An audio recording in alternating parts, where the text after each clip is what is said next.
sekolah hari ni? Okey. Adam gaduh tak? Tak. Makan apa? Makan apa? Makan keko, makan roti je. Tu je, dah tak nak makan nasi ke? Nasi ayam ke? Tak makan? Nah. Aduh.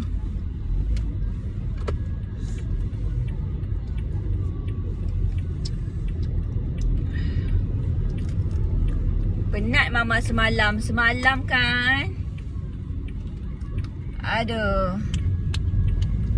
Hari ni demam lagi tak? Tak. Tak demam dah? Baik dah? Nak atas. Nak makan vitamin kan? Ha. Baguslah hari ni. Bagus. Papa, Mama. Hari ni tak jerit-jerit, tak gaduh-gaduh. Bagus hari ni. Mama suka. Kenapa? Nak cerita apa? Ni Pak. Pak main game? Main tu? Bukanlah ni Pak itu. Situ tak boleh lagi sebab kakak kecil lagi.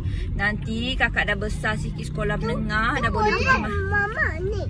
Tu tempat orang main kolam. Main kolam-kolam. Tempat main kolam-kolam. Mama?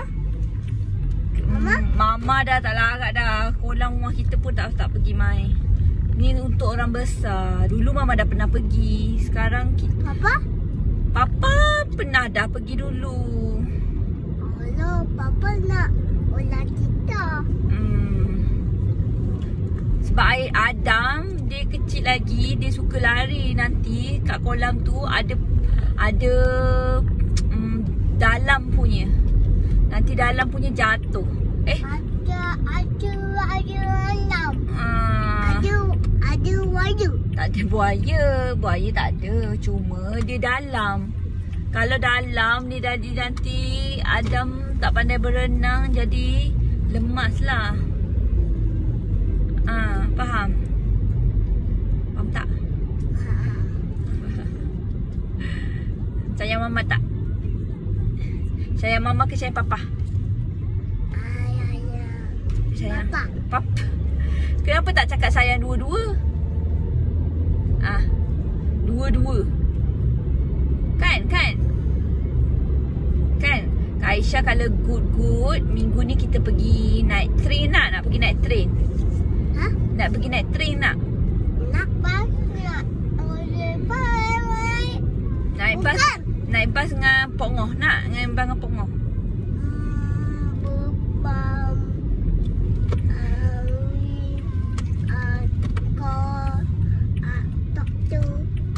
Apa dia? Bukan.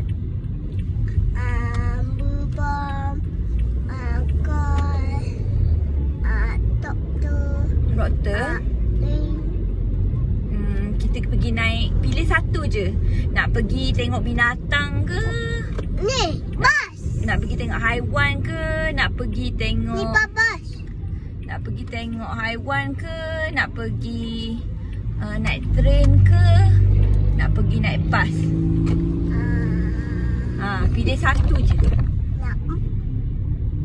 Nak pergi bas. Nak pergi zoo ke? Nak naik train ke? Nak naik bas? Bas. Okey dah. Kita naik bas lah.